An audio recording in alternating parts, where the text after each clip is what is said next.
femme, curieuse. Vous n'avez pas vu ma femme? Justement, je la cherche.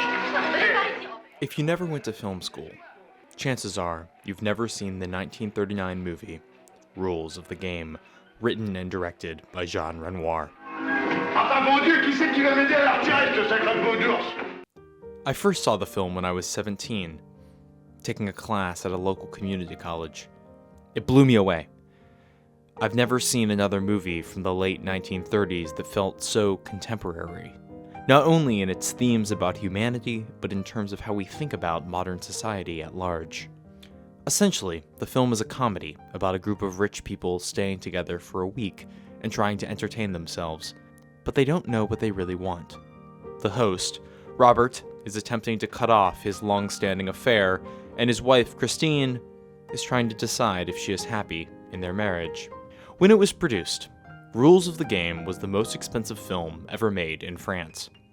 It was shot in 1939 on the brink of World War II as Europe was starting to heat up. Renoir explains that he wanted to make a happy film to subdue his pessimism as the tides started to turn. While that may have been what he intended to create, the final product is at 1 minute gleefully funny and the next shockingly brutal. As Renoir said later, it is a war film and yet there is no reference to the war. The film dances on the edge of violence and darkness while staying mostly in the light.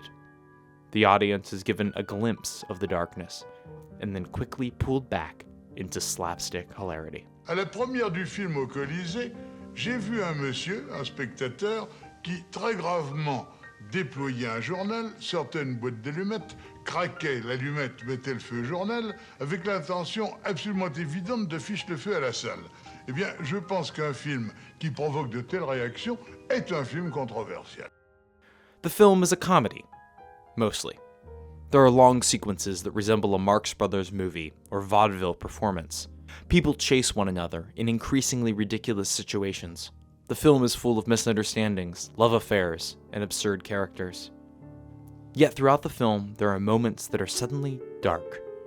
The first comes only 11 minutes into the movie, when Andre, a pilot, who is upset that Christine does not love him, decides to crash his car. Unlike a Marx Brothers movie or vaudeville show, he is actually depressed and trying to harm himself. While he does not succeed, this is the first glimpse to show us that violence is well within reach. The characters are not protected simply because this is a comedy. This is almost never seen in films today. When Kevin James falls from a rope swing, we know in the world of the story, he's not going to get hurt.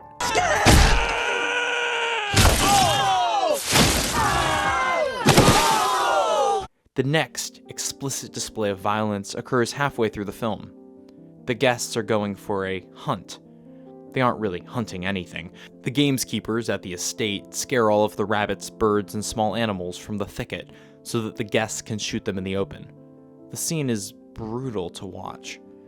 There are lots of metaphors that could be drawn from this sequence, but what I find most painful is the juxtaposition between death and glee. The rich people on the hunt are thrilled about what they are doing, while we watch the animals suffer and die on screen. When the hunt is over, they squabble about who shot what. It is unclear if the animals they killed will even be eaten. The servants pick them up and toss them in bags. Was it all just for the thrill?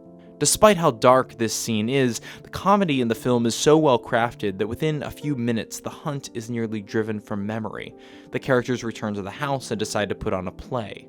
Adults dancing, singing, and playing dress-up quickly drives the distaste of the previous scene out of your mind.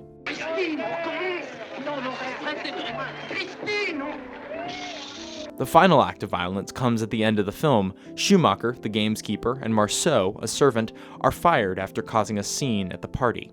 Christine, upset with the events of the evening, decides to take a walk with her friend Octave. It is November, and her maid Lisette offers Christine her coat. Schumacher, Lisette's husband, sees the coat and thinks it is Lisette walking with Octave. Enraged, he gets his gun to shoot Octave for being with his wife. Meanwhile, Christine confesses her love to Octave. They decide to leave that night. Octave goes back to the house to get his things and sees Andre. Octave made a promise to Christine's father to protect her. He decides to have Andre go instead. When Andre returns, Schumacher shoots and kills him.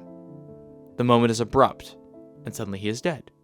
Andre was accidentally in the wrong place at the wrong time, and his identity was mistaken. Robert immediately takes charge of the situation. As the guests come out of their rooms to see what all the noise is about, he lies to them and says it was a misunderstanding and Schumacher thought he saw a poacher. He plays it off as no big deal. Yet, Andre is dead. Most of the film is hilarious. The scenes are funny, the characters are absurd, and the situations are played for comedic effect. By showing the characters in this way, we come to empathize with their position. In film, it is very hard to hate from close up. When you spend a lot of time with a character, you can see from their subjective, rational perspective, and imagine yourself in their shoes.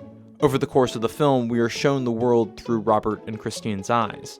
When we get to the end and Andre is mistakenly killed by Schumacher, Robert's response not only feels heartless and untrue, but it also feels like a betrayal.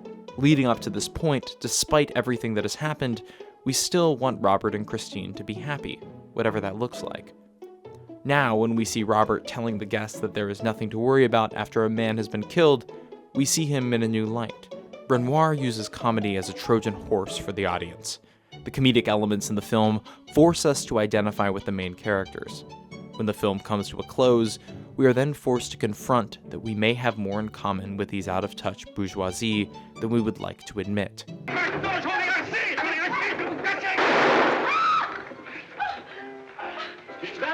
It is hard to watch Robert, Christine, and their friends treat the world as their personal plaything, be it the animals they kill for sport or the shrugging off of someone's death.